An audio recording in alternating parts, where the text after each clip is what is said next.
Hinikayat ng China nitong Martes ang Pilipinas na tigilan ang provocations sa South China Sea matapos sabihin ng Philippine Coast Guard na tinanggal nito ang floating barrier na inilagay ng Chinese upang mapigilan ang mga mangingisdang Pilipino na makapasok sa Scarborough Shoal. We urge the Philippines not to make provocations or seek trouble, ani China's Foreign Ministry spokesman Wang Weibin sa press briefing sa Beijing. Inihayag ito ni Wang bilang tugon sa tanong ukol sa pagbaklas sa floating barrier sa Scarborough Shoal. Kinundena ng Manila ang pagkakabit ng 300-meter-long barrier sa bunganga ng legon ng Scarborough Shoal, isang rich fishing ground na tinatawag na Huangyan Island ng Chinese at Baho de Masinloc ng mga Pilipino. Ang shoal na isang U-shaped rocky outcrop na mayaman sa marine resources ay inagaw ang China sa Manila noong 2012, na nagresulta sa arbitration complaint ng Manila 10 taon na ang nakalilipas. Binigyan ng Presidential Directive ang Philippine Coast Guard na alisin ang barriers ng China, base sa mga opisyal. Nitong Lunes, sinabi ni Philippine Coast Guard Commodore J. Terrile na, the decisive action of the PCG to remove the barrier aligns with international law and the Philippines' sovereignty over the shoal. Alinsunod ang special operation na alisin ang hazardous floating barrier sa West Philippine Sea (WPS) sa utos ni Pangulong Ferdinand Marcos Jr. at National Security Advisor Eduardo Año, na pinuno rin ng National Task Force for the West Philippine Sea, ani Terilla. The so-called statement was what the Philippines told itself. China's resolve to safeguard its sovereignty and maritime rights and interests over Huangyan Island is unwavering, giit ni Wang.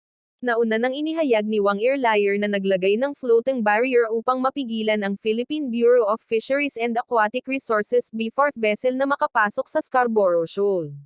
On September 22, without China's permission, a ship of the Philippine Bureau of Fisheries and Aquatic Resources trespassed into the waters near Huangyan Island and attempted to intrude into the lagoon of Huangyan Island, ani Wang. China's Coast Guard took the necessary measures to stop and warn off the ship in accordance with the law, which was professional and with restraint. Kinundena ng Philippine officials ang pagkakabit ng China ng barrier at sinabing labag ito sa international law at soberanya ng bansa. Iginiit ng Philippine Foreign Affairs Secretary nitong Martes na ang pagtanggal sa floating barrier ng China sa Scarborough Shoal ay kahanay ng posisyon ng Pilipinas sa West Philippine Sea (WPS).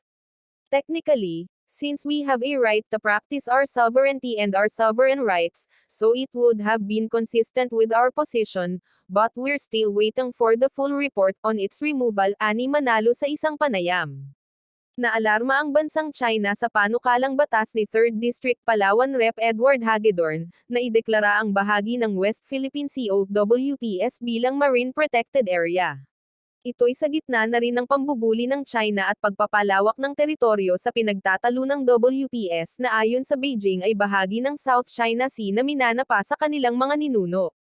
Sa talumpati ni Hagedorn sa ginanap na 3rd Community-Based Sustainable Tourism Convention 2023 sa PGP Convention Center sa Provincial Capital Complex noong ika-9 ng Hunyo, sinabi ng Solen na lubos na nababahala si Chinese Ambassador Huang Zilian sa posibleng kahinatnan ng panukalang batas. Ani Hagedorn, nagbabala ang China envoy na kung maisusulong ang nasabing panukala ay magdudulot ito ng territorial concern sa halip na environmental issue. Sinabi raw ni Huang ang babala kasabay ng pasasalamat kay Hagedorn sa pagtulong na maibalik sa China ang may 300 Chinese fishermen na nakulong matapos pumasok sa teritoryo ng Pilipinas. Nagpasalamat daw ito pero nag-iwan ng babala na magiging isang malaking usapin sa Beijing kung maisasakatuparan at tutol daw sila dito. Iginiit ni Hagedorn na ang panukala ay environmental at hindi sumaysentro sa territorial dispute pero hindi nakumbinsi dito ang China. Nanindigan naman si Hagedorn na posibleng magsingit siya ng mga pagbabago pero hindi niya ito i-atras. Bagamat pasado na sa first and second readings ang panukala ay nakabinbin pa ito sa committee level. Thank you for watching. Don't forget to like, share, and subscribe for more videos. Thank you so much.